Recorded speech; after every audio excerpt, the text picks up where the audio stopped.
স্বাগত আজকের বাংলাদেশে। আপনাদের সঙ্গে আছি আমি খালেদ মহিউদ্দিন। জাতীয় নির্বাচনকালীন সরকার নিয়ে দ্বিমুখী অবস্থানে দেশের প্রধান দুই দল, তাই উৎকণ্ঠা উদ্বেগে পুরো দেশ। এই উদ্বেগ হয়তো ছড়িয়ে পড়েছে জাতিসংঘ পর্যন্ত। সংঘাতের রাজনীতি এড়াতে সংলাপের উপর জোর দিচ্ছেন এর মহাসচিব বান কি মুন। সে বার্তা জানাতে প্রধান দুই দলের শীর্ষ দুই নেতার সাথে টেলিফোনে আলাপ করেছেন। আজকের আলোচনার শিরোনাম তাই বান কি মুনের ফোন। কথা বলতে স্টুডিওতে আছেন খাদ্যমন্ত্রী ডক্টর আব্দুর রাজ্জাক এবং ব্র্যাক বিশ্ববিদ্যালয়ের অর্থনীতি ও সামাজিক বিজ্ঞান বিভাগের অধ্যাপক রাজনীতি বিশ্লেষক ডক্টর পিয়াস করিম। স্বাগত আপনাদের। ডক্টর আব্দুর রাজ্জাক, জাতিসংঘ মহাসচিব বান কি মুনের টেলিফোন যে সংলাপ, সে তাকে স্বাগত জানিয়েছে বিএনপি, আপনি নিশ্চয়ই লক্ষ্য করেছেন। আপনারা এই বিষয়টি কিভাবে নিয়েছেন? টেলিফোনের পর নির্বাচনকালীন সরকার নিয়ে আপনাদের অবস্থান কি একটু হলেও বদলেছে, যেটা বিরোধী দলের ভাষায় চুল পরিমাণ বদলেছে কিনা? রাজনৈতিক অস্থিরতা উদ্বেগ নিরসনেই বা আপনারা কতটা ছাড় দিতে প্রস্তুত? না, আমরা সরকার হিসাবে দায়িত্ব নিয়েছি 2009 সালের 6 জানুয়ারি। 4.5 বছর একদম নির্বাচনের আমাদের টেনিউর যেটা সেটা শেষ হবে খুবই তাড়াতাড়ি এবং নির্বাচন এগিয়ে আসছে। কিন্তু কি নির্বাচন হবে, এবং আমরা স্বাভাবিকভাবেই দীর্ঘদিন এদেশের মানুষ গণতন্ত্রের জন্য সংগ্রাম লড়াই করেছে। দীর্ঘ আন্দোলন সংগ্রামের সিঁড়ি পেরিয়ে আজকে যেটুকুই অর্জন গণতন্ত্রের ক্ষেত্রে, গণতন্ত্রের বিকাশ, গণতান্ত্রিক মূল্যবোধ চেতনার বিকাশ এবং এর লালন ধারণ, এটার আজকে সেটি মনে হচ্ছে একটা অনিশ্চয়তা থেকে। নির্বাচন এই গণতন্ত্র প্রতিষ্ঠার ক্ষেত্রে, গণতন্ত্রকে প্রাতিষ্ঠানিক রূপ দেওয়ার ক্ষেত্রে নির্বাচন একটা বড় শক্তিশালী একটা ধাপ। সেই নির্বাচনটা একটা অনিশ্চয়তার মধ্যে। মেজর যে বিরোধী দল যেগুলো, বিএনপি আমাদের বড় বিরোধী দল, তারা অপোজিশন, তারা বলছে তারা নির্বাচনে যাবে না। তো এই প্রেক্ষিতে স্বাভাবিকভাবেই আমাদের যারা বন্ধুপ্রতিম দেশ এবং আন্তর্জাতিক ইন্টারন্যাশনাল কমিউনিটি, তারা স্বাভাবিকভাবেই এ নিয়ে কিছুটা হলেও শঙ্কিত হচ্ছে। তারা লক্ষ্য করছে যে গত 1 বছর যাবৎ বিরোধী দল, তার সাথে জামাত, যুদ্ধাপরাধীদের বিচারকে কেন্দ্র করে, জামাতের এই যুদ্ধাপরাধীদের বিচারকে ভণ্ডুল করার জন্য, এটাকে নস্যাৎ করার জন্য তারা নানান ধ্বংসাত্মক কর্মকাণ্ডে রয়েছে। আর তার সাথে এই তত্ত্বাবধায়ক সরকারের যে আন্দোলন, এই দুটো মিলে একটা আরেকটার সহায়ক বা সম্পূরক হয়ে যেরকম তাণ্ডব হয়, গাড়ি ঘোড়াতে আগুন, চলতি বাসের মধ্যে আগুন, যেদিন হরতাল নাই হরতালের আগের দিন হয়তো 11টার সময় গাড়িতে আগুন দিচ্ছে, কিংবা মানুষ আছে মানুষ সহই আগুন দিচ্ছে, পুলিশ মারছে, পুলিশের মাথা থেতলিয়ে দিচ্ছে, পুলিশের কাছ থেকে অস্ত্র কেড়ে নিচ্ছে। এই পরিস্থিতিতে আন্তর্জাতিক আমাদের যারা আছে সারা বিশ্বে সচেতন মানুষের, তাদের আমার এর একটু শঙ্কিত হওয়ারই কথা। আমার মনে হয় সেই প্রেক্ষিত থেকেই বান কি মুন, জাতিসংঘের মহাসচিব, সে মাননীয় প্রধানমন্ত্রী জননেত্রী শেখ হাসিনাকে টেলিফোন করেছেন এবং বিরোধী দলের নেত্রীকেও করেছেন। স্বাভাবিকভাবে যে আলাপ, আমরা তো সবসময় বলি যে ডায়ালগ, সংলাপের কোনো বিকল্প নাই। তারা যদি একসাথে বসে, তাহলে আমরা অনেকবার তাদেরকে বলেছি পার্লামেন্টে আসেন, আলাপ করেন, পার্লামেন্টের এই ইয়েকে সামনে রেখে আলাপ আলোচনা করাই যেতে পারে। কিন্তু এটাই সবসময় আমরা দেখছি যে একটা অনিশ্চয়তার মধ্যে রয়েছে। আমরা আলোচনার বিরুদ্ধে না, অবশ্যই আমরা আলোচনা করতে চাই, সংবিধানকে সামনে রেখে সংবিধানের আলোকে আলাপ আলোচনার মাধ্যমে। আমরা কি চাচ্ছি কি, আমার মনে হয় বাংলাদেশের এই 16 কোটি মানুষই তারা কিন্তু চাচ্ছে যে একটা নিরপেক্ষ সুষ্ঠু একটা নির্বাচন এদেশে হোক। সবাই এটি চাচ্ছে। এখন কিভাবে সেটি হবে সে নিয়েই বিতর্ক, সেটি নিয়েই দুই দলের মধ্যে দ্বিমত। আমরা বারবার বলছি যে বর্তমান সংবিধানের আলোকে আমরা অবশ্যই, আমাদের মাননীয় প্রধানমন্ত্রী একথাও বলেছেন যে আমি সারা দেশের মানুষকে এবং সারা পৃথিবীকে আমরা দেখিয়ে দিব যে ক্ষমতায় থেকেও বা বর্তমান যে সরকার আছে সেই সরকার থেকেও একটা শক্তিশালী নির্বাচন কমিশনের মাধ্যমে, নিরপেক্ষ মাধ্যমে একটা সুষ্ঠু, নিরপেক্ষ, সুন্দর, সকলের নিকট গ্রহণযোগ্য একটা নির্বাচন করা সম্ভব, যেটি পৃথিবীর বিভিন্ন দেশে। এটা আপনাদের জন্য অনেক ঝুঁকিপূর্ণ হয়ে যাচ্ছে না? এইটা দেখিয়ে দিতে হলে তো কাদম্বিনীকে মরিয়া প্রমাণ করতে হবে যে সে মরে নাই। আপনারা তো হাইরা প্রমাণ করতে হবে যে আপনারা নিরপেক্ষ নির্বাচন করেছেন। এটা আপনাদের জন্য ঝুঁকিপূর্ণ হয়ে যাচ্ছে না? বা এটা আপনারা কেন এই 2001 সালের নির্বাচন আমরা হারছি না, হেরে আমরা আমাদের এই নির্বাচন সম্পর্কে আমাদের কাছে অনেক তথ্য ছিল যে নির্বাচন নিয়ে ষড়যন্ত্র হয়েছে, তারপরে একটা বিরাট চক্র কাজ করেছে। তারপরেও তো আমরা সেই সাংবিধানিক ধারাবাহিকতা রক্ষা করার জন্য আমরা কিন্তু সেই নির্বাচনকে আমরা মেনে নিয়ে 5 বছর, কিন্তু আপনি ও সেইটা 5 যদি বছর আপনি যদি তত্ত্বাবধায়ক সরকারের ঐক্যজোট বিএনপি জামাত, কিন্তু আপনি এই নিজামী স্বাধীনতা কিন্তু যুদ্ধ অপরাধী তার গাড়িতে ফ্ল্যাগ উড়েছে, মুজাহিদের গাড়িতে ফ্ল্যাগ উঠেছে, সেগুলা মেনেও কিন্তু আমরা আইনের প্রতি শ্রদ্ধা রেখে গণতান্ত্রিক কিন্তু আন্দোলন আপনারা এবার সংগ্রাম করে নির্বাচনী ব্যবস্থাটা এরকম রাখতেছেন যে আপনারা যদি হেরে না যান তাহলে লোকে আর বিশ্বাস করবে না নির্বাচনটা সফল হয়েছে। তত্ত্বাবধায়ক সরকার ব্যবস্থাটা এখন এরকম। আপনি বলেন আপনি যদি জিতেন তাহলে বাংলাদেশে কি অনেক লোকই মনে করবে না যে নির্বাচনটা মানে আপনি যদি সুষ্ঠুভাবেও যেতেন, এই রিস্ক আপনি কেন নেবেন? সত্য কিন্তু সত্যই, নির্জলা সত্য। এই যে যদি কোনো জিনিস সঠিক হয়, আপনি যদি প্রমাণ করতে চান যে নির্বাচন সুষ্ঠু হয় নাই, কিন্তু সারা দেশবাসী দেখবে, পৃথিবীর সারা বিভিন্ন দেশ থেকে অবজারভাররা আসবে, অনেক সিভিল সোসাইটি তারা আসবে, তারা দেখে বুঝতে পারবে যে নির্বাচনটা সুষ্ঠু এবং নিরপেক্ষ হয়েছে কিনা। আমি আপনাকে বলি, এই নির্বাচন সুষ্ঠু হয়েছে কিনা এটা দেখার জন্য এটা খুব কঠিন কোনো ব্যাপার নয়। আর বাংলাদেশের এখন মিডিয়া যে শক্তিশালী, এত বড় মিডিয়া, আপনার ইলেকট্রনিক মিডিয়া তো ভেরি বিগ, প্রিন্ট মিডিয়াও কম বড় না, তাদের ইয়েরা থাকবে। দ্বিতীয়ত হলো যে আপনার এই নির্বাচন আপনার পক্ষে করাও এখন খুব কঠিন, মানুষ এত সচেতন। একটা জায়গায় গিয়ে যে আপনি রিগিং করবেন এটা কিন্তু ইচ্ছা করলেই করা যায় না।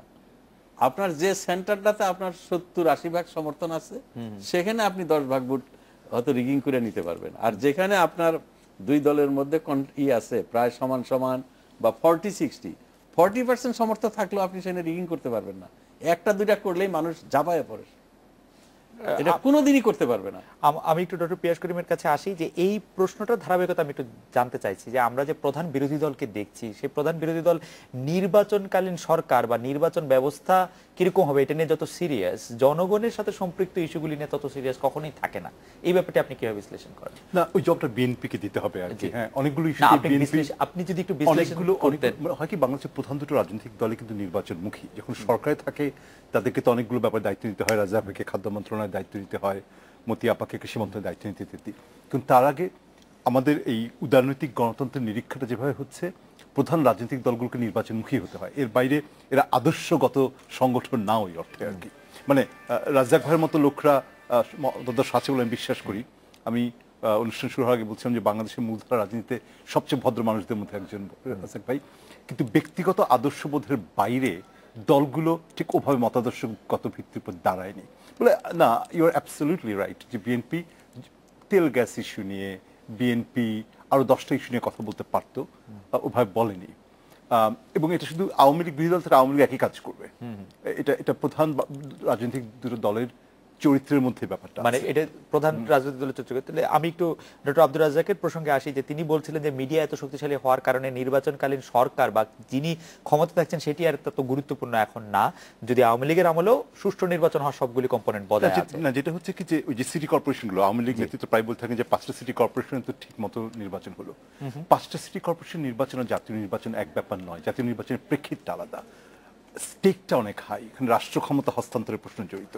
গাজীপুরে কি মেয়র হলো আলটিমেটলি বাংলাদেশের রাষ্ট্র ক্ষমতার প্রশ্ন তা দ্বারা নির্ধারিত হবে না, কিন্তু জাতীয় নির্বাচনে কে জিতবেন এটা একটা গুরুত্বপূর্ণ প্রশ্ন।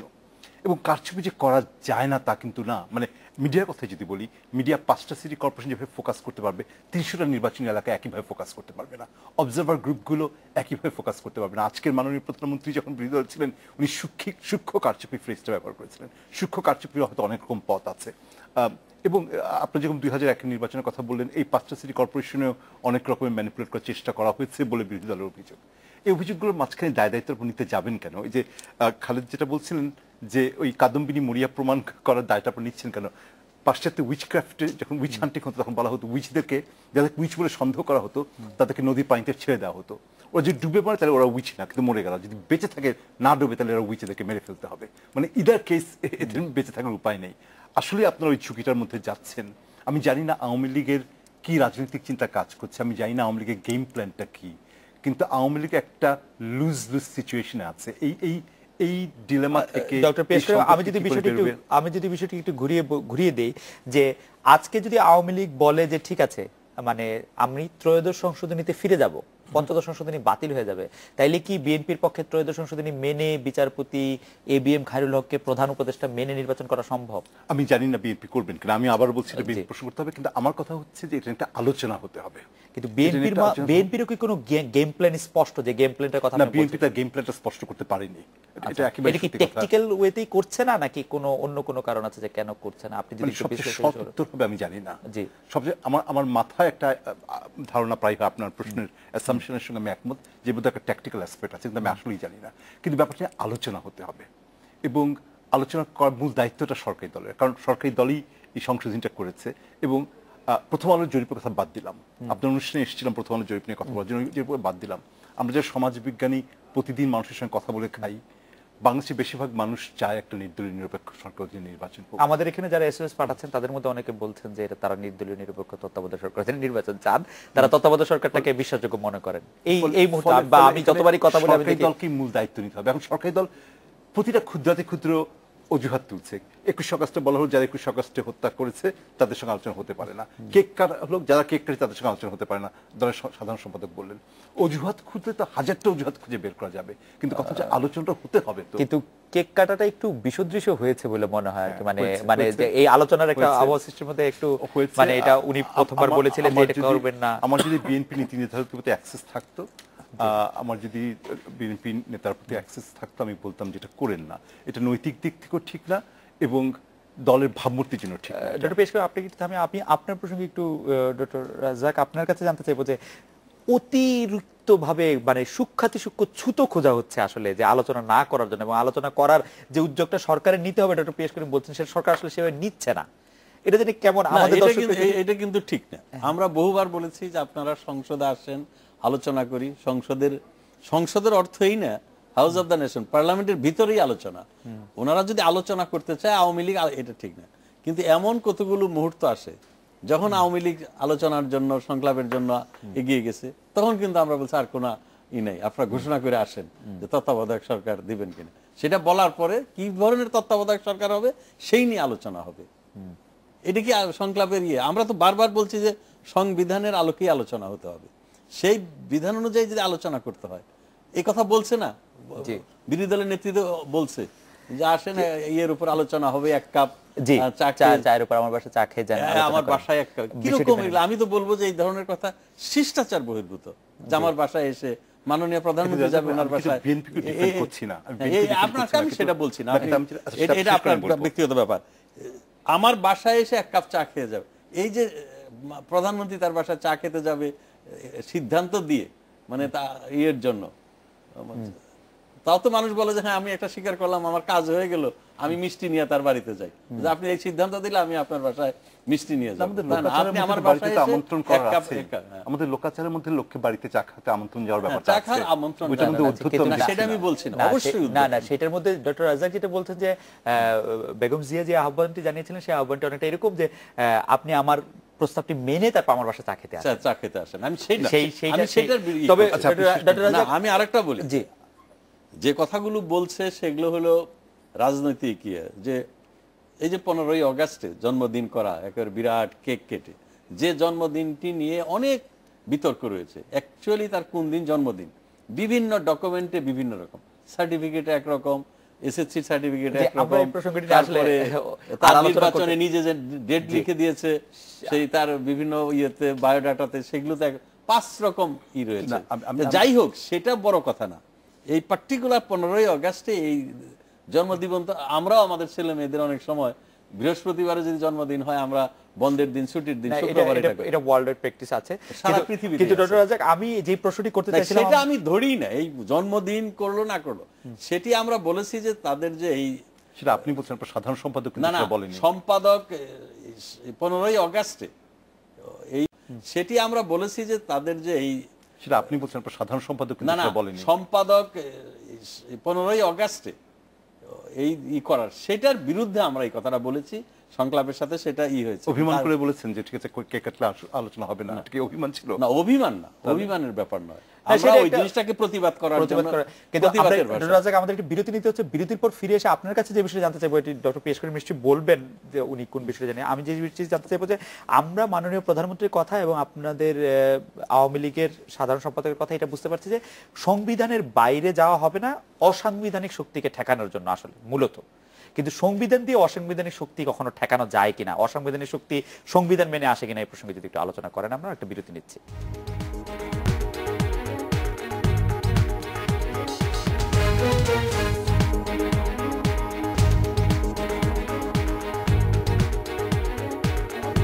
বিরতির পর ফিরে এলাম আজকের বাংলাদেশে। ডক্টর রাজাক, আমি জানতে চেয়েছিলাম যে সংবিধানের মানে অসাংবিধানিক শক্তিকে মানে আসতে না দেওয়ার জন্য যে সংবিধানের প্রতি এটা অসাংবিধানিক শক্তিকে সংবিধান দিয়ে ইয়া করা যায় কিনা, বাধা দেওয়া যায় কিনা।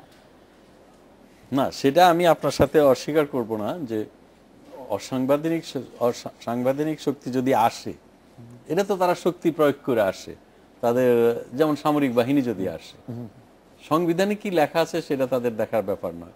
এবং এ দেশের অনেক সুশীল সমাজ, অনেক আইনজীবী, অনেক রিটায়ার্ড জাজ অথবা চাকরিতে আছেন এমন জাস্টিসরাও তারা সেই অসাংবিধানিক শক্তিকে সমর্থন দেয়।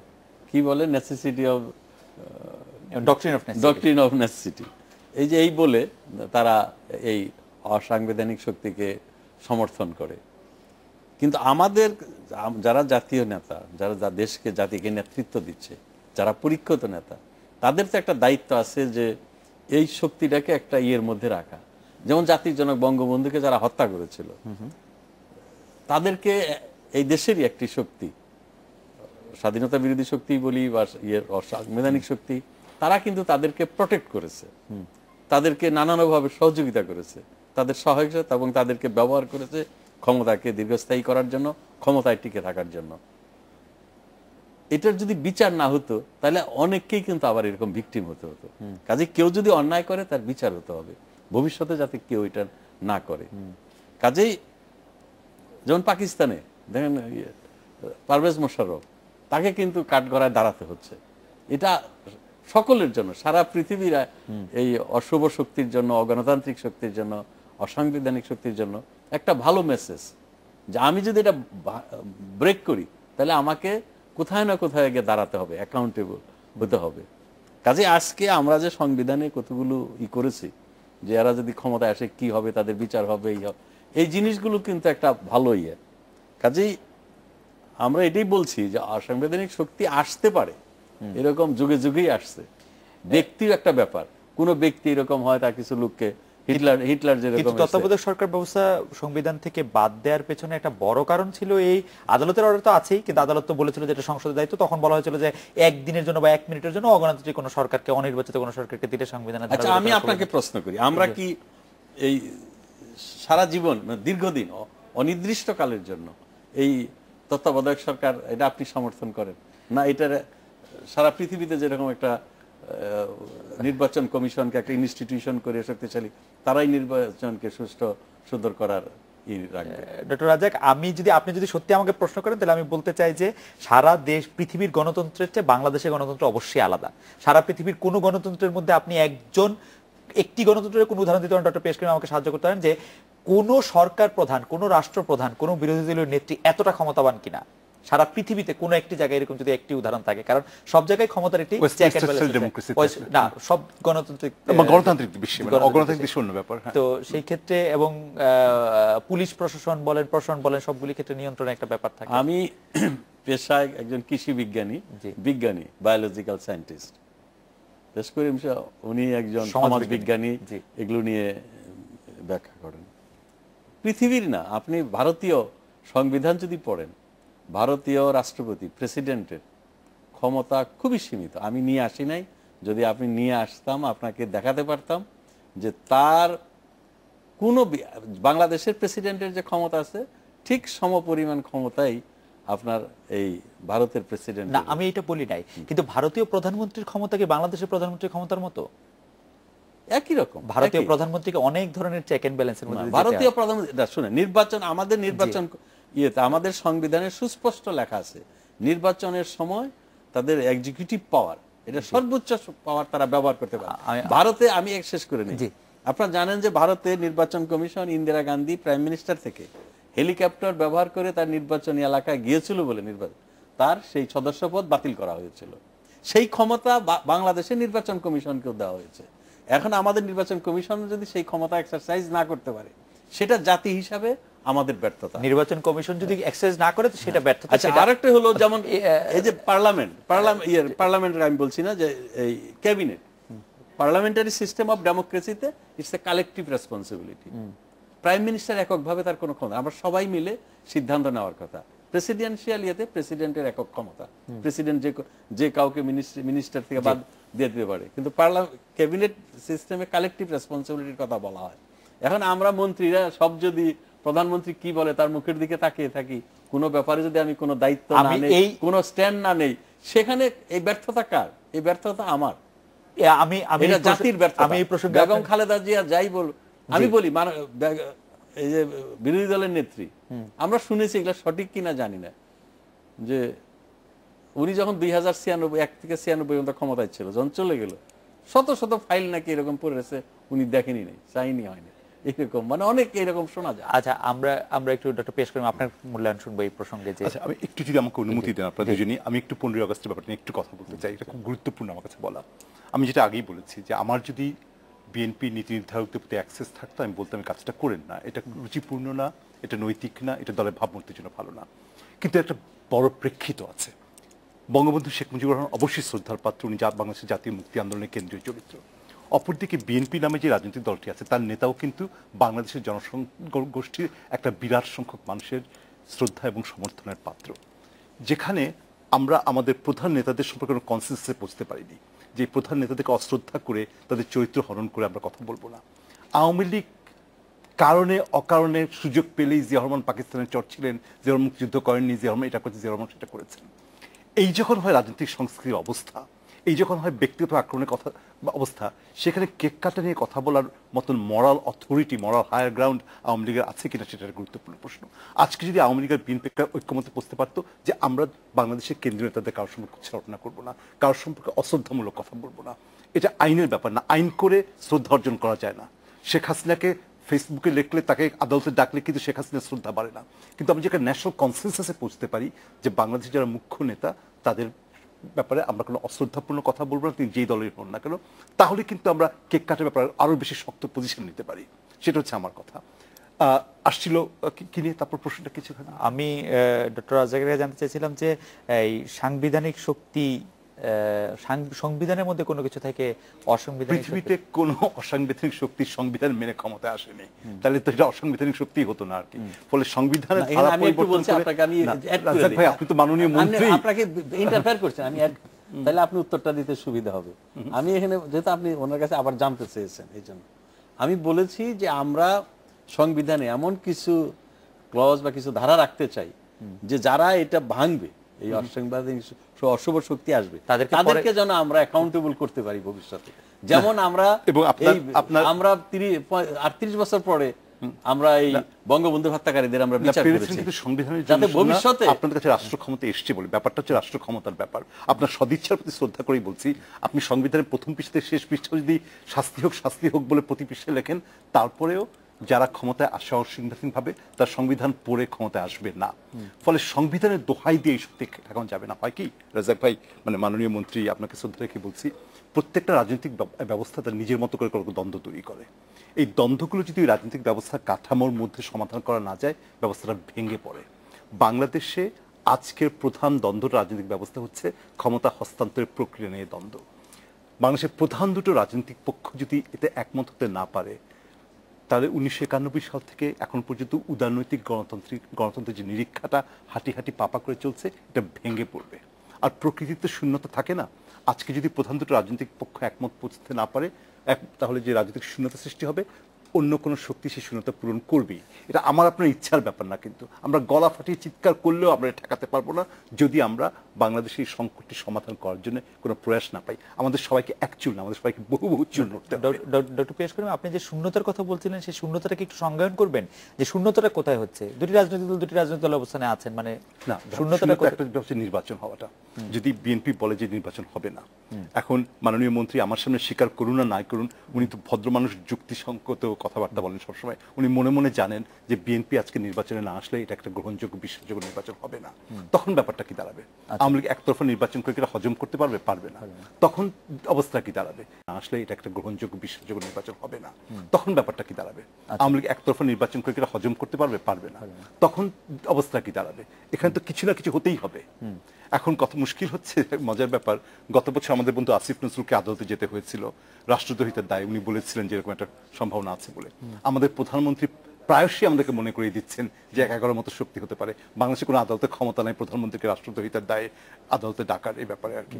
ওইটা আসিফ নজরুল, শেখ হাসিনা প্রধানমন্ত্রী, রাজ্জাক ভাই মন্ত্রী, আমি সাধারণ নাগরিক, আমাদের সবার যে একই ক্ষমতা থাকবে এটা দিব্যি দিয়ে কেউ বলেনি। কিন্তু কথা হচ্ছে যে আমি আজকে মনে করি যে বাংলাদেশে একটি অসাংবিধানিক শক্তি আসার সম্ভাবনা প্রচন্ড রকম ভাবে দেখা যাচ্ছে, এবং এই তৈরি হয়েছে এই শূন্যতা বা অচল অবস্থার কারণে। আপনি বলছেন যে কি বরং একটু অসাংবিধানিক অবস্থা সংবিধান দিয়ে ঠেকানো যাবে, বরং একটু অসাংবিধানিক অবস্থা আসার অবস্থা তৈরি হয়েছে এই শূন্যতা বা এই রেশারে সেই অচল অবস্থা অনর অবস্থার কারণে। ডক্টর আব্দুর রাজ্জাকের কাছে আমরা এই বিষয়টি একটু জানতে চাইবো যে এই ব্যাপারে আপনার কি মতামত, যে এই অবস্থাটির কারণেই বরং একটি অচল অবস্থা সৃষ্টি হয়েছে এবং একটি অসাংবিধানিক শক্তি আসার অবস্থা সৃষ্টি হয়েছে। আমাদের একটি বিরতি নিতে হবে মাননীয় মন্ত্রী। এরপরে আমরা আপনার কাছে আরো জানতে চাইবো যে আওয়ামী লীগ নেতৃত্বাধীন যে 14 দল আছে সেগুলি ছাড়া প্রায় সব রাজনৈতিক দল, এমনকি জাতীয় পার্টি যারা আপনাদের এখন মহাজোটের এলাকায় বর্তমান ব্যবস্থা জাতীয় নির্বাচনে অংশ নিতে রাজি নয়, B Chowdhury, doctor Kamal Siddiqui, doctor Yunus সহ অনেকেই বর্তমান ব্যবস্থার বিরুদ্ধে সরাসরি একটি অবস্থান নিয়েছেন। বর্তমান নির্বাচনে সরকার ব্যবস্থা রেখে আওয়ামী লীগ নির্বাচনে গেলে তা কতটা গ্রহণযোগ্য হবে, যেটি ডক্টর পিয়াস করিম বলছিলেন। আমরা একটা বিরতি নিচ্ছি, বিরতির পর ফিরে এসে আপনার মতামত।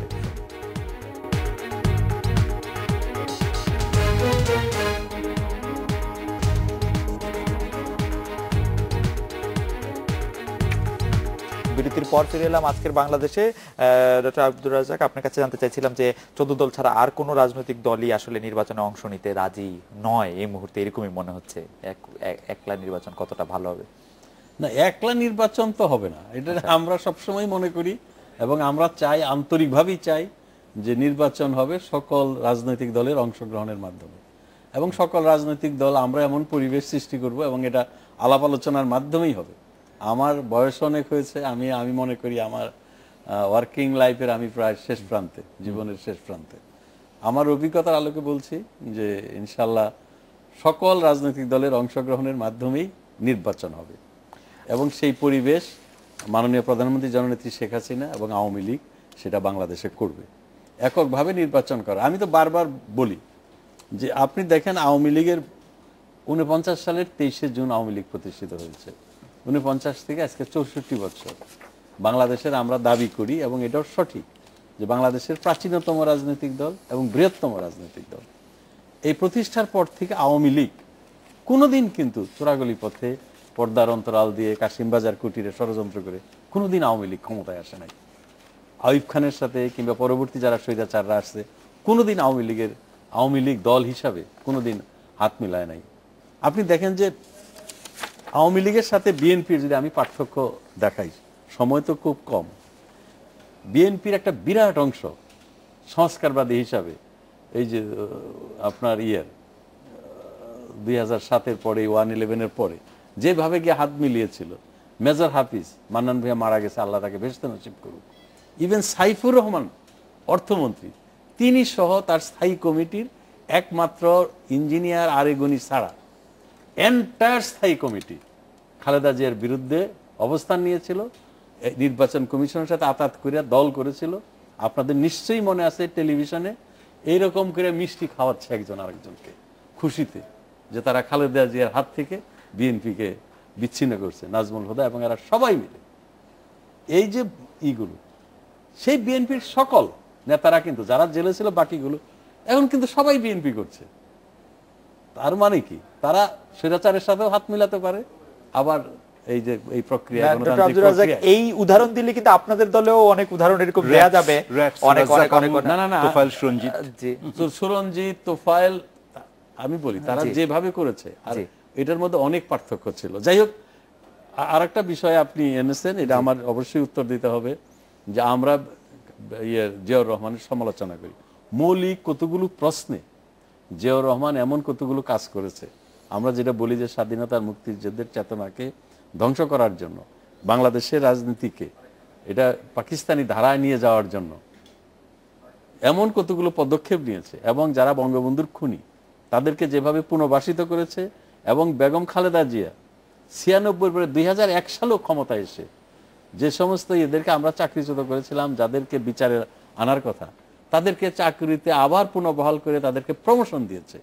কাজে মৌলিক এমন কতগুলো ইস্যুতে জিয়াউর রহমানের সাথে আমাদের যে পার্থক্যগুলো, সেগুলো আমাদের, আমি ব্যক্তিগতভাবে, আপনি যদি বলেন আমি আওয়ামী লীগ না, আমি একজন নাগরিক হিসাবে, একজন মুক্তিযোদ্ধা হিসাবে জিয়াউর রহমানের এমন কতগুলো পদক্ষেপ, কাজ, সেগুলোকে আমি ঘৃণা করি।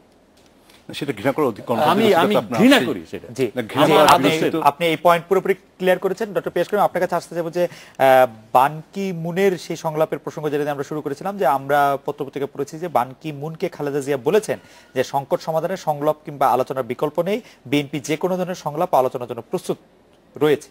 মানে সকালে দুপুরের দিকে বেলা 11টার দিকে জাতিসংঘের মহাসচিব মাননীয় প্রধানমন্ত্রীর সঙ্গে কথা বলার পরে সন্ধ্যায় আবার বিরোধী দলের নেত্রীর সঙ্গে কথা বলার পরে বিরোধী দলের নেত্রী এই প্রতিক্রিয়া জানিয়েছেন বলে আপনি এর মধ্যে না, মানে বিরোধী দলের যদি আলোচনা করতে চায়, এটা তো নিঃসন্দেহে ইতিবাচক লক্ষণ।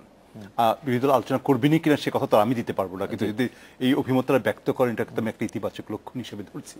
না, যেটা হয় কি যে আজকের পৃথিবীতে কোনো জাতিরাষ্ট্রই তো একটা বিচ্ছিন্ন দ্বীপ না। বাংলাদেশে যদি রাজনৈতিক সংকট হয়, অর্থনৈতিক সংকট হয়, সামাজিক সংকট হয়, এই সংকটগুলো বাংলাদেশের সীমারেখা উপচে এই উপমহাদেশে ছড়িয়ে পড়বে, এবং এই উপমহাদেশের সংকটের সমস্ত পৃথিবীর উপর তার একটা, আজকে ভারতীয় অর্থনীতির যে একটা সংকট হয়, এটা বিশ্ব অর্থনীতির উপর হবে। ফলে জাতিসংঘের মহাসচিব যে ফোন করেছেন, তাতে আমি অবাক হচ্ছি না, তার উৎকণ্ঠাটাতে আমি অবাক হচ্ছি না। এখন জাতিসংঘ ইচ্ছা করলেই হয়তো অনেক কিছু করতে পারে না। ভারত তো কাশ্মীর প্রশ্নে জাতিসংঘের কথা শুনেনি, জাতিসংঘ কিছু করতে পারেনি। ইসরায়েল তো প্যালেস্টাইন প্রশ্নে জাতিসংঘের কথা বারবার অস্বীকার করেছে, শুনেনি, কিছু করতে পারেনি। ইরাক যুদ্ধে আমেরিকা জাতিসংঘ সাধারণ পরিষদের সিদ্ধান্ত অস্বীকার করে ইরাকে গেছে। সেটাই কথা হচ্ছে যে ইসরায়েল যে ক্ষমতা আছে, ভারতের যে ক্ষমতা আছে, এবং অবশ্যই মার্কিন যুক্তরাষ্ট্রের যে ক্ষমতা আছে, আমাদের সেটা নেই। আমরা একটা ছোট্ট দেশ, অন্যত ভালনারেবল দেশ। সেখানে আমরা কতটা শুনবো না শুনবো সিদ্ধান্ত আমাদের নিতে হবে। না শুনলে জাতিসংঘ কি করতে পারে? হ্যাঁ, অবস্থা চরমে না পৌঁছলে জাতিসংঘ তার সাহায্য বন্ধ করবে না আমাদেরকে, হয়তো অবস্থা খুব চরমে পৌঁছে না গেলে শান্তি মিশনে আমাদের সেনাবাহিনীর পার্টিসিপেশন হয়তো বন্ধ হবে না। কিন্তু জাতিসংঘের সঙ্গে যদি আমরা বিবাদ করি, তার অভিজ্ঞতাগুলো একটু ভেবে চিন্তে করতে হবে। এই কূটনীতির ক্ষেত্রে ভাবনা চিন্তাটা, মানে পররাষ্ট্রমন্ত্রী 1 বছরের বেশি সময় কার্যদিবস দেশের বাইরে ছিলেন, কিন্তু কূটনীতির ক্ষেত্রে যে আমরা খুব বেশি অর্জন করতে পেরেছি বলে আমার মনে হয় না। আমি জানি না মাননীয় খাদ্যমন্ত্রী কি তথ্য দেবেন।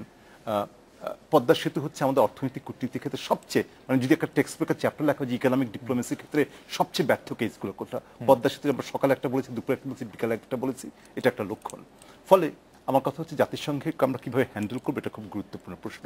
আর 1 মিনিট সময় যদি দেন, আপনার ওই যে ঘৃণা, যে আমার আপনার তো ঘৃণা করার গণতান্ত্রিক অধিকারী আছে, ঘৃণা করার বিরুদ্ধে কোনো আইন নেই। তবে এই যে ঘৃণায় যদি করতে থাকেন না, আমরা কিন্তু কোথাও সমঝোতার জায়গায় পৌঁছতে পারবো না। আমি শেষ করি। মাননীয় মন্ত্রী, আপনি তো অনেকক্ষণ বলেছেন, আপনার প্রতিটা কথা খুব মনোযোগ দিয়ে শুনেছি, আপনি দয়া করে আমার কথাটা শুনুন। এই যে ঘৃণায় যদি করতে থাকেন, তাইলে কিন্তু কে কাটলো কি না কাটলো তাতে রাগ করেন না। যাকে আপনি ঘৃণা করেন, যাদেরকে তার কেক কাটলে আপনাকে এসে যায়, বরং রাগ আমরা করতে পারি। আমরা যারা মনে করি আমরা বঙ্গবন্ধুকে শ্রদ্ধা করি, বাংলাদেশের প্রতিটা জাতীয় নেতৃত্বের অংশকে আমরা শ্রদ্ধা করতে চাই, আমার বরং কেক কাটা নিয়ে রাগ করার অধিকার আছে। আপনি যদি ঘৃণাই করেন, তাহলে তারা কেক কাটলো কি না কাটলো তাতে আপনার কি এসে গেল? এটা নিয়ে এত কথা বলে লাভ কি? মানে আমি বলি রাজনীতিতে ভুল ভ্রান্তি, ধরেন আব্রাহাম লিঙ্কন কিংবা জন এফ কেনেডি কিংবা এরকম যারা, নেহরু, গান্ধী, তারা যে ভুল করে নাই। নেহরু সম্পর্কে আমার অনেক অবজারভেশন আছে, গান্ধী সম্পর্কে আমার অনেক অবজারভেশন রয়েছে, কিন্তু তার অর্থই না যে আমি তাকে ঘৃণা করি। এটা আমি ঘৃণা করি না। আমি এটা বলেছি যে আমার ব্যক্তিগত পর্যায়ে করলেও আমি কিন্তু জাতীয় সংসদে যাই, বিএনপির নেতাদের সাথে কথা বলি, তাদের সাথে এখানে বসেও আমি কথা বলি, এবং তাদের সাথে একসাথে কাজ করি। পার্লামেন্টারি স্ট্যান্ডিং কমিটিতে যেটি ডক্টর পিয়াস করিম বলছিল যে যদি ওই পার্লামেন্টারি স্ট্যান্ডিং আগে থেকে আপনি একটা এত কঠিন এবং রোজু অবস্থান থাকে, তাহলে তো আর আপনি সামান্য কেক কাটা নিয়ে তো আর আপনার মন খারাপ করার কিছু নাই। এটা না, কিন্তু আমি বলছি জাতীয় ইস্যুগুলোতে, জি জাতীয় ইস্যুগুলোতে তারা যেভাবে কতগুলো অবস্থান নিয়েছে, যেভাবে বঙ্গবন্ধুকে ছোট করেছে, বঙ্গবন্ধুকে হেয় করেছে এবং আমাদের স্বাধীনতার মুক্তিযুদ্ধের চেতনাগুলোকে যেভাবে ধ্বংস করেছে, সেই প্রশ্নে আমি আজকে যে জঙ্গিবাদের উত্থান, এই যে জামাতের যারা যুদ্ধাপরাধী, যারা আপনাদের মতো এরকম বুদ্ধিজীবী দেশের শ্রেষ্ঠ সন্তানদেরকে নিয়ে নির্মম নিষ্ঠুরভাবে হত্যা করেছে জাতিকে মেধাশূন্য করার জন্য, তাদেরকে যারা প্রশ্রয় দেয়, আশ্রয় দেয়, তাদেরকে লালন করে, তাদেরকে আমি ঘৃণা করব না? অবশ্যই আমি তাদেরকে ঘৃণা করি। যে শহীদুল্লাহ কায়সারকে হত্যা করতে পারে, যে মুনির চৌধুরীকে হত্যা করতে পারে, যে মুফাজ্জল হায়দার চৌধুরীকে হত্যা করেছে, তাকে আমি ঘৃণা করব না। এই হত্যাটা জিয়াউর রহমান করেছেন, জিয়াউর রহমান মুক্তিযোদ্ধা ছিলেন, কিন্তু জামাত ইসলামের সঙ্গে আপনারও একসঙ্গে আন্দোলন না, করেছেন, আমরা ওরকম আন্দোলন করি না। No, that's the difference. ইতিহাসকে তো অস্বীকার করলে হবে না তো। আসল এটাকে ঢাকতে পারবেন না। আচ্ছা, এই তর্কে না যাই, আমরা জামাতের সাথে সংগ্রাম লড়াই করেছি কৌশলগত কারণে, কোন কোন সময় সামান্য আমাদেরকে ছাড় দিতে হয়েছে। আমরা তো যেভাবে আমাদেরকে সে ইরাডিকেট করে দিত, এরকম কি পরিস্থিতিতে আপনি দেখেন ৭৫-এর পর থেকে আওয়ামী লীগকে ক্ষমতায় আসতে ৯৬ পর্যন্ত আন্দোলন করতে হয়েছে, ৯৬ পর্যন্ত। এবং স্বাধীনতা বিরোধী শক্তি একটানা এই ২১ বছর, একটানা ২১ বছর ক্ষমতায় থেকে ক্ষমতার কেন্দ্রবিন্দুগুলো, যে সামাজিক এবং অর্থনৈতিক বিভিন্ন প্রতিষ্ঠানগুলো, না এই ২১ বছর, একটানা ২১ বছর ক্ষমতায় থেকে ক্ষমতার কেন্দ্রবিন্দুগুলো, যে সামাজিক এবং অর্থনৈতিক বিভিন্ন প্রতিষ্ঠানগুলোতে কিভাবে স্বাধীনতা বিরোধী শক্তি, মুক্তিযোদ্ধা শক্তি, আমার মনে হয় সেগুলোকে কবজাগত করেছে। ডক্টর পিয়াস করিমের কাছ থেকে যদি আমরা এটা জানতে পারি তাহলে আমাদের একটু উপকার হবে, যে জামাত ইসলামী প্রসঙ্গেই যে নিবন্ধন অবৈধ ঘোষিত হয়, বরগুনা উপনির্বাচনে জামাত ইসলামী এখন অংশ নিতে পারছে না। আবার জামাত ইসলামী মানে হাইকোর্টের রায় বহাল থাকলে আসলে দাঁড়িপাল্লা যে তাদের মার্কা আছে সেই প্রতীকে অংশগ্রহণই করতে পারবে না। জামাতের আন্দোলন থেকে বিএনপি ইদানিং নিজেকে দূরে সরিয়ে রাখছে, জামাতের হরতালগুলিকে সমর্থন দিচ্ছে না। জোট রাজনীতির প্রতিক্রিয়া কি, বা এটা আপনি কিভাবে বিশ্লেষণ করেন? আমরা একটা বিরতি নিয়ে এসে এটা শুনছি।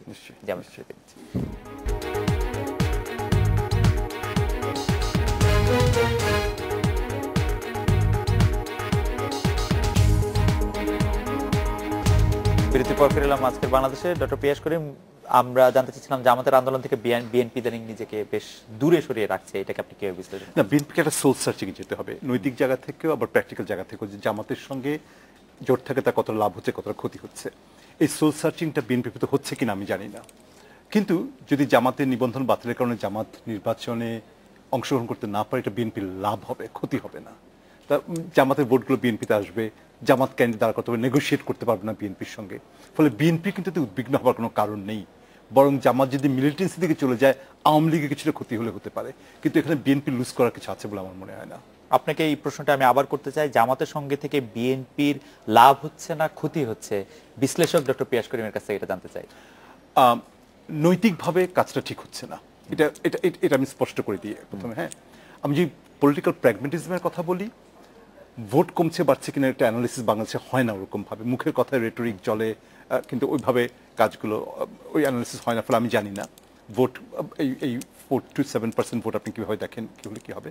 কিন্তু তত্ত্বাবধায়ক সরকার যে আন্দোলন হয়, জামাত আন্দোলনের যতটা র্যাডিক্যাল মিলিটেন্ট ভূমিকা নিতে পারবে, ছাত্র দল এটা পারবে না, যুব দল এটা পারবে না। ফলে জামাত এক অর্থে বিএনপির একটা অ্যাসেটও বটে আন্দোলনের ক্ষেত্রে। এবং তত্ত্বাবধায়ক সরকার প্রশ্নে একমত পোষণ না করলে জামাত তার প্রাসঙ্গিকতা বাড়িয়ে চলবে। জামাত কি এটা টের পায় বিএনপি যাকে রাজনৈতিকভাবে ব্যবহার করে মাঠের রাজনীতির জন্য? ম্যারেজ অফ কনভেনিয়েন্স, ব্যবহার করা, অস্তিত্ব রক্ষার জন্য এটা ম্যারেজ অফ কনভেনিয়েন্স। আমি ডক্টর রাজাকের কাছে খুব চট করে অল্প কথায়, কারণ আমরা অনেক দূর এসে পড়েছি, যে জামায়াতের সঙ্গে থাকলে বিএনপির লাভ না ক্ষতি? আমি লাভ ক্ষতি জানি না, এটা বিএনপির নেতৃবৃন্দ তারাই ভালো ব্যাখ্যা দিতে পারবে। তবে আমি মনে করি যে সাময়িকভাবে জামাতের সাথে না থাকলে সাময়িকভাবে, জামাতের সাথে থাকলে সাময়িকভাবে বিএনপি বেনিফিটেড হতে পারে, কিন্তু জামাতকে বাদ দিয়ে যদি বিএনপি রাজনীতি করে, মুক্তিযুদ্ধের মূল চেতনা এটাকে যদি তারা ধরে নেয়, তারা ভবিষ্যতে অবশ্যই অনেক বেশি লাভবান হবে। জামাত বিচ্ছিন্ন হয়ে যাবে, এই ধর্মান্ধ শক্তি যারা স্বাধীনতার বিরুদ্ধে এর বিরুদ্ধে কাজ করেছে তারা অনেকটা হয়ে যাবে। তাদের মানে এই আমি আবার ডক্টর পিয়াস, তারা এই দেশে নিশ্চিহ্ন হয়ে যাবে, তাদের কোনো থাকবে না, এবং এই দেশে একটা সুষ্ঠু মুক্তিযুদ্ধের চেতনা, যেটা গণতান্ত্রিক সাম্প্রদায়িক সমাজ ব্যবস্থা, রাষ্ট্র ব্যবস্থা প্রতিষ্ঠার সহায়ক হবে। ধর্মান্ধ শক্তিটা আস্তে আস্তে বিলুপ্ত হয়ে যাবে। আমাদের দর্শকরা একটা প্রশ্ন ডক্টর পিয়াস করিমের কাছে জানতে চাচ্ছেন যে আপনি এই সংকট নিরসনে কতটা সম্ভাবনা দেখেন? আপনি যদি আমি খুব আশাবাদী নই। আমি একদম মুখ ফসকে গতকালকে টেলিভিশন চ্যানেলে বলে ফেলেছিলাম, আজকে একটা দৈনিক পত্রিকা এটা নিয়ে আমাকে ইন্টারভিউ করতে চলে এসেছে। আমি বলেছি 10% পসিবিলিটি হচ্ছে যে ফেয়ার ইলেকশন হবে, বিএনপি জিতে আসবে। 30% পসিবিলিটি শেখ হাসিনা একা নির্বাচন করবেন, হজম করতে পারেন না পারেন। 60% পসিবিলিটি হচ্ছে অসাংবিধানিক শক্তি ক্ষমতা আসবে। যেটা গতকাল মুখ ফসকে বলেছেন সেটা আজকে এত বিস্তারিত ডক্টর রাজাক, আপনি কতটা আশাবাদী যে এই সংকট নিরসন হয়ে যাবে এবং হয়ে গেলে সেটা কি পন্থা, এটা আমাদের দর্শকরা জানেন? আমি ওই ধরনের কোনো পরিসংখ্যান পার্সেন্টেজ কিছুই দিতে পারবো না। জি, আমি একজন মুক্তিযোদ্ধা, আমি সবসময় একজন আশাবাদী মানুষ। আমি কোনোদিন নৈরাজ্য বাস করি না, নৈরাশ্যতাও ভুগি না। কাজেই আমি খুবই আশাবাদী একজন মানুষ। আমার দৃঢ় বিশ্বাস আমাদের দেশ স্বাধীন হয়েছে, আমরা একটা স্বাধীন জাতি, প্রায় 42 বছর। আমার দৃঢ় বিশ্বাস যে এই সংকটের সমাধান হবে, বিএনপিও ইয়েতে আসবে, নির্বাচনে আসবে এবং এদেশে ঠিক হয়তো সময়ের একটু এদিক সেদিক হতে পারে, একটা সুষ্ঠু সুন্দর নির্বাচন। করে একটা প্রশ্ন ডক্টর পেশ করে আমি এটাও বিশ্বাস করি। বলেন। মাননীয় আপনাকে ধন্যবাদ, আপনার পয়েন্ট ক্লিয়ার। ডক্টর পেশ করিমের কাছে একজন দর্শক জানতে চাইছেন যে আপনি কি মনে করেন যদি বিএনপি ক্ষমতা আসে, নির্বাচন যে প্রক্রিয়া আসুক না কেন, বিএনপি জামাত ক্ষমতা আসলে জনগণের উপর কোনো মানে জনগণ বা হিন্দু সম্প্রদায়ের উপর সাংঘাতিক যে অত্যাচার হবে এরকম শোনা যাচ্ছে, এটা কি হবে কিনা? যদি হয়, আমি জানি না হবে কিনা, যদি হয় দর্শকের শ্রোতার প্রতি একটা এই বিরুদ্ধে আন্দোলন কিন্তু করার সময় যারা সবচেয়ে প্রথম সারিতে আসবেন তাদের মধ্যে পিয়াস করিমরা থাকবেন, ব্যাপারে 100% নিশ্চিত করতে পারি। আজকে যারা খুঁটির জেরে অনেক বড় বড় লাফাচ্ছেন অনেকেই গর্তে ঢুকে যাবেন, তারা থাকবেন না। যদি সাম্প্রদায়িক সংখ্যালঘু সম্প্রদায়ের উপর হামলা হয় আমরাই রুখে দাঁড়াবো। আমরা আশা করবো যে এরকম কোনো ঘটনা ঘটবে না। সাম্প্রদায়িক সম্প্রীতির মাধ্যমে এবং গণতন্ত্রের নির্বাচনের মাধ্যমে বাংলাদেশ এগিয়ে যাবে। ডক্টর আব্দুর রাজ্জাক, ডক্টর পিয়াস করিম, আজকের অনুষ্ঠানে আসার জন্য আপনাদের অনেক ধন্যবাদ। এই ছিল আজকের বাংলাদেশের দেখা, আগামীকাল এই সময়। শুভরাত্রি।